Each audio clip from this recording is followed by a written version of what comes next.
Welcome. We will begin shortly.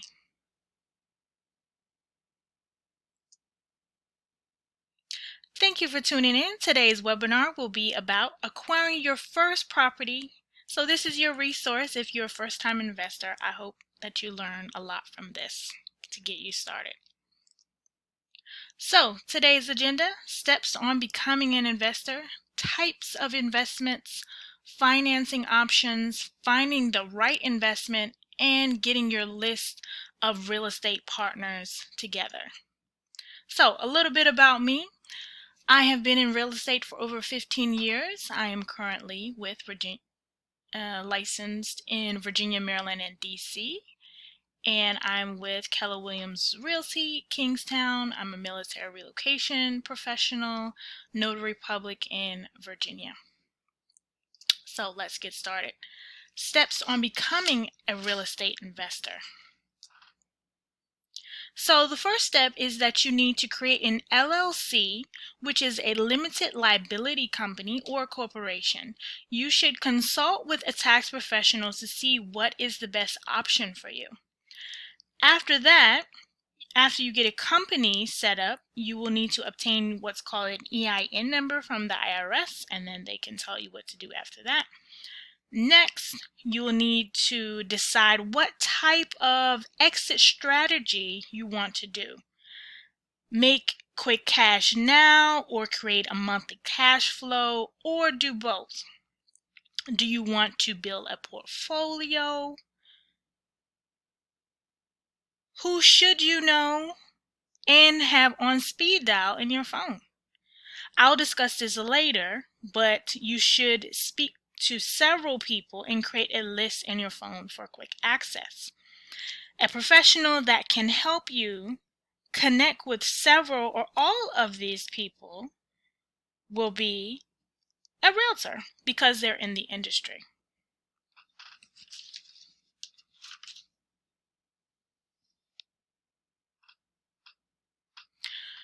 For your first investment, you should consider a joint venture project.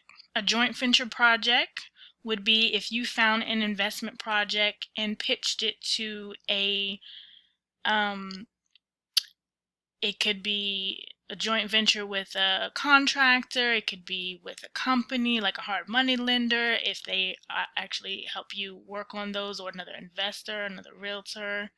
So you're basically putting your resources together to make the deal go smoothly, to basically do a little bit of leverage instead of using all of your cash at one time, but you still got to have some skin in the game. So if the company that's assisting with a joint venture, if they're putting in more money, then of course when the profit comes, I mean, you have to work out what that split is, but that would actually get you, quote unquote, in the game, so you actually understand the process because they've done it before and they understand and can guide you through it.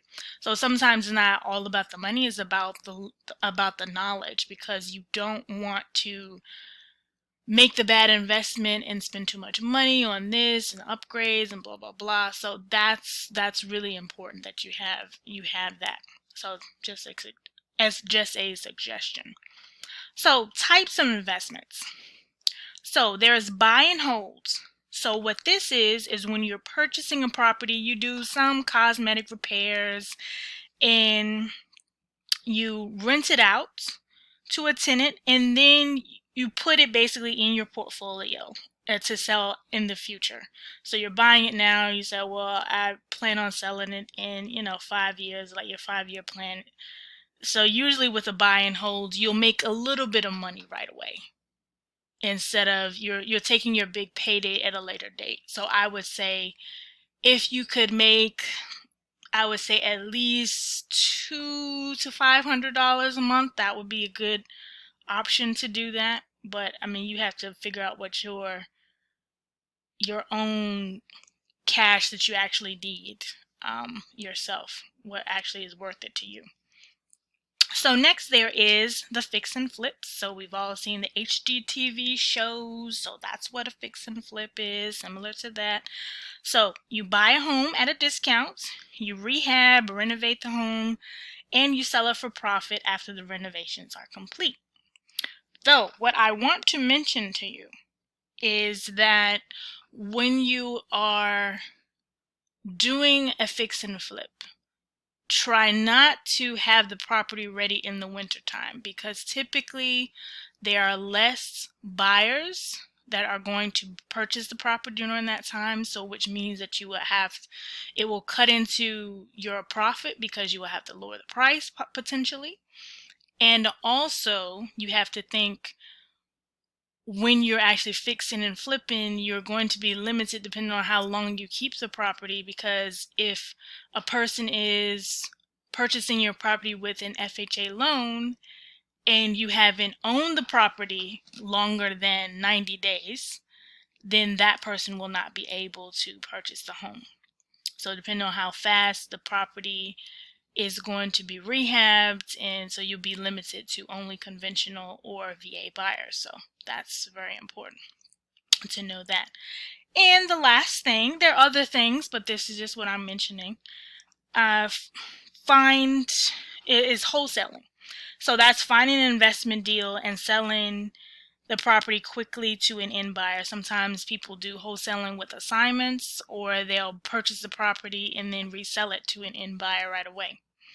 So to give you an idea, you say, okay, well, I purchased your house for $100,000, and the person that you're buying it from is okay with that. And then you turn around and find somebody that's going to spend cash. Is like, okay, well, I'll turn around and flip it to wholesale flipping. Flip it to a cash buyer that you know that's going to, an investor that wants to acquire a property for $107,000, because they know they can sell the house fixed up for $250,000. So that's a great deal to them. So even if it was less, but I mean, that's pretty good spread, even if there were main issues, and they're still making a huge profit. And you've just made $7,000. So there are other ways that you can, acquire homes with no money and all that with wholesale. But this is just a brief overview of what you can do for investing. So financing options. So there are several financing options available. You can use your own funding, of course, your own cash. There's private money from lenders. There's private money from your friends and family if you can get them to assist, and you can all make money together. Or you have what's called a private money lender. So most private money lenders will lend on what's called 70% of the ARV, which ARV stands for after repaired value. So that's after the home has been fixed up. So say for instance, if a home is $100,000, just for quick math, easy math, the home is $100,000, and the lender is only going to give you 70% of that. So that is $70,000. But for more information on the breakdown of how hard money lenders works, give me a call on that so we can discuss that. So finding the right investment. So first you want to look at your financial goals. Are you looking for a quick or long-term gain? How much money do you have to invest? Because all of these things are going to play into part what you can actually do. But consider this, there are several house hacking strategies that investors have done. So you can invest in a multi-unit and live in one of the units.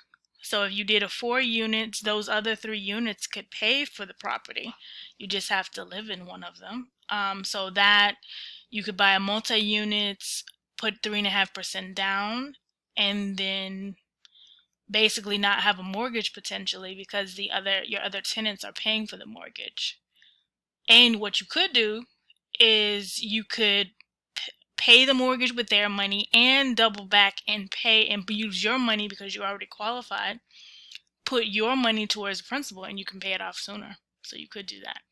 So options. So now you could move up and purchase another home. So you already have a house. Let's say, for instance, you have a condo and you decide, okay, well, I'm going to rent this out and I want to buy another house. You could also do that. You could take some of the equity from the condo and buy another house and rent that house out. So then you're actually building a real estate portfolio that way.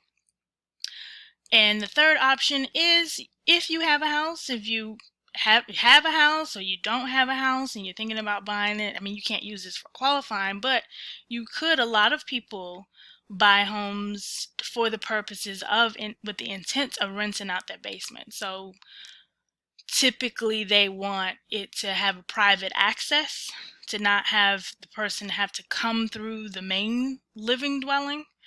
So it doesn't necessarily have to have a kitchen, but it needs to have a designated area down there. It needs to have a full bathroom, has to have a bedroom. That's what typically people want. So you could rent out the whole basement, or you could live in the basement and rent out upstairs. So it really just depends on your personal preference. So, of course, if you're renting out the basement, you wouldn't be able to charge as much as you could if you were renting out the other 2 floors, if there were 2 floors above the basement. So you have options. So there are ways of making money and to be creative. You just have to know the legal ways to do them. So a list of real estate partners. So here's my recommendation for a list that you should create. So first, I would say review hard money lenders to figure out what's the best option, figure out, well, how much are they going to lend? Are they going to lend on just the purchase price? Are they going to lend on the after repaired price? Are they going to assist with the renovation cost also?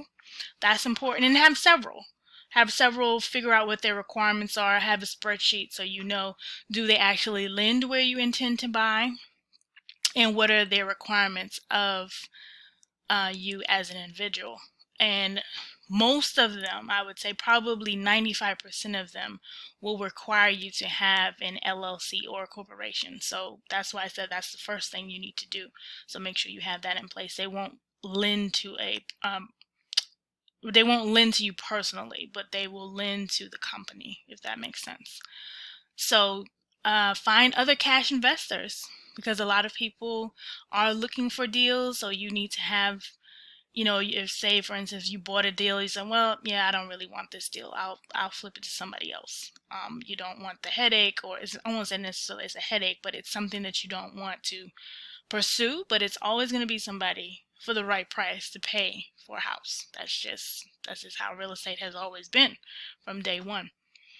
So have a loan officer, because you may decide, well, you don't want to do hard money. You want to go the traditional route. So you need to have some loan officers, some options there. A real estate agent that is investor friendly, real estate attorney, title company, an inspector, general contractor, handyman, an electrician, and a plumber. And there are some others too, but these are like the basics of what you need.